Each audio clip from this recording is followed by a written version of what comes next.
Arrest చేశారు. అదొక్క point మీద చాలదు, ఎందుకంటే అది ఎక్స్ప్లెయిన్ చేయడం వీళ్ళకి చేతకాలం, ఎక్స్ప్లెయిన్ చేయడం చేతకాలం వీళ్ళకి. అట్లాంటప్పుడు పక్కన ఉండటం, గమ్మున ఉండటం కరెక్ట్, దాన్ని రాజకీయంగా విమర్శలు చేయడం వరకే కరెక్ట్. ఇంకోటి సిబిఐ ఈడీ జోక్యానికి సంబంధించి కేంద్రాన్ని అడిగినా కేంద్రం సహకరించలేదు వీళ్ళకి. అప్పుడు సుప్రీంకోర్టుకి వెళ్ళాలి, న్యాయపరంగా వెళ్ళాలి, వెళ్ళలేదు. వీళ్ళు చట్టపరంగా చేయాల్సిన పనులేమో ఫిజికల్గా చేశారు, ఫిజికల్గా చేయాల్సిన పనులేమో చట్టపరంగా చేశారు. రెండు కూడా న్యాయస్థానాలు ఎదురు దెబ్బలు తగిలినప్పుడు దాని పరిష్కారం ఏంటో కూర్చుని ఆలోచించాలి, ఏనాడు పట్టించుకోవాలి.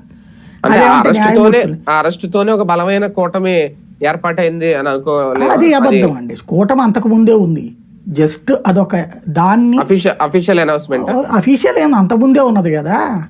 ఆ రోజున వచ్చి పవన్ కళ్యాణ్ మాట్లాడారు అంతే. ఆయన దానికి జడ్జిమెంట్ ఇచ్చుకోవడానికి, జస్టిఫై చేసుకోవడానికి ఆ సందర్భాన్ని వాడారు.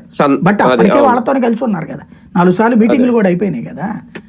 జస్ట్ ఇక్కడ పాయింట్ అలా ఏంటంటే, నా దృష్టిలో ఫస్ట్ చారిత్రక తప్పిదం వీళ్ళు చేసింది ఏంటంటే, జడ్జిల మీదన నెగిటివ్గా పోవడం. అమరావతి ఇష్యూలో అమరావతి నిర్ణయం తీసుకునేటప్పుడు ముందుగా 3 రాజధానులని ఈయన మాట్లాడకుండా కోర్టులో వచ్చినప్పుడు మాట్లాడితే కరెక్ట్గా ఉండేది.